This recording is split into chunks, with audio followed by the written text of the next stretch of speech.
kebocoran rembesan ya. Tapi kalau ini harusnya aman karena tidak ada kebocoran.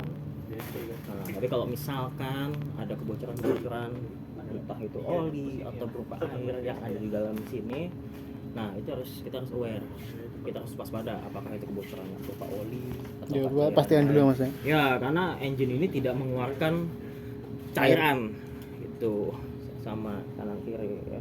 Bahkan di jalur solar pun dia tertutup rapat gitu, tidak ada. Kalau memang sudah secara cek fisik tidak ada kebocoran ya, nah kita bisa cek kondisi oli. Ini oli, ini dipstick ya. Ini terlihat bayangan oli, ini kita lap dulu ya.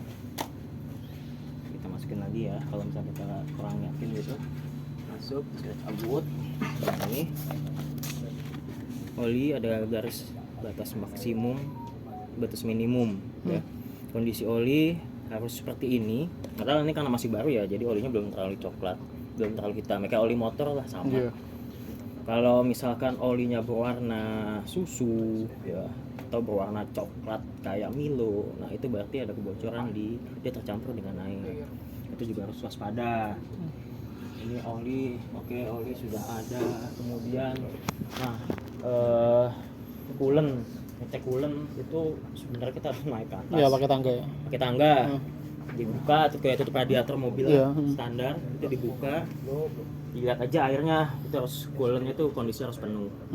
Tapi kalau tidak ada kebocoran ya itu sih seharusnya dia akan terjaga penuh. Yang penting kita pas ngecek tangan kita nyampe air gitu aja kan? Iya. Betul. Tidak ada air. Nah, isinya apa? Isinya sih coolant. Akhirnya dia tercoolant sudah. Nah, dari kita sih mungkin itu saja kalau untuk secara ini ya, secara umum ya. Sama di jasanya kan. Karena kalau misalkan nanti lebih teknis kayak misalkan pengecekan apa. Ini untuk ini mas, apa itu? Motor? Baterai? Aki nanti kita ngerti modul. Jadi kita baru nanti kita akan cek ke modul. Aki ini sudah ditarik baterai charger di panel, itu ada panel baterai chargernya. Jadi dia terjaga tegangannya. Ini akinya kita pakai ada 4, 1, 2, 3, 4 di setiap unit. Ini di paralel, ini di seri, kemudian nanti di paralel ya. Jadi ini 12 volt, jadi ini total 24. Nah, gerangnya secara seri ya, plus minus. Nah, di paralel di situ nanti di dinamo starternya. Dia fungsinya untuk awal aja sih, aki ini untuk awal aja ketika dia running genset. Tuh. Nah, tegangan itu nanti akan ada di sini, di mana bisa dilihat di mobil. Tadi ini gensetnya sama ya? Sini aja mas, bapak. Nah, di sini aja ya. Sini ada statusnya generator at rest ya. Ini modulnya pakai Dipsy DSE 320 ya. Semua sudah tahu statusnya, sudah ada di sini. Dari sisi engine, saat ini kan engine mati ya. Engine oil pressure, engine coolant temperatur saat ini di bawah 30. Nah, ini engine battery voltage 26,8 volt.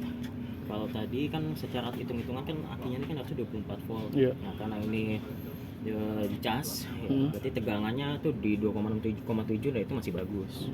Kalau dia di bawah 24 biasanya nanti akan mulai kesoak, akan susah untuk crank. Nah, ini charger alternator ini 0 karena gensetnya mati. Ketika dia running nanti baterai charger yang di sana akan lepas digantikan dengan charger dari si yang ada di mesin. Nanti ini akan running di sininya. Kemudian di sini juga nanti ada engine runtime-nya sudah 6 jam 17 menit 145 kali hidupkan ya. Itu dari data engine. Nanti ketika dia running juga ini engine oil pressure, berarti tekanan oli mesin. Ini akan terbaca semua nanti. Nah, sistemnya dia ini akan ini ada sistem safety-nya. Dia tidak akan lanjut running apabila ada ditemukan parameter yang nantinya akan bisa membuat mesin rusak. Nah, dia akan misalkan tekanan olinya kurang. Dia sebelum mati biasanya dia ada toleransi, dia akan memberikan indikator engine oil low pressure. Nah, kalau masih dalam batas toleransi, dia belum langsung akan mematikan engine-nya. Tapi ketika misalkan itu sudah di bawah settingan, sudah benar-benar kurang, nanti dia akan shutdown. Tuh.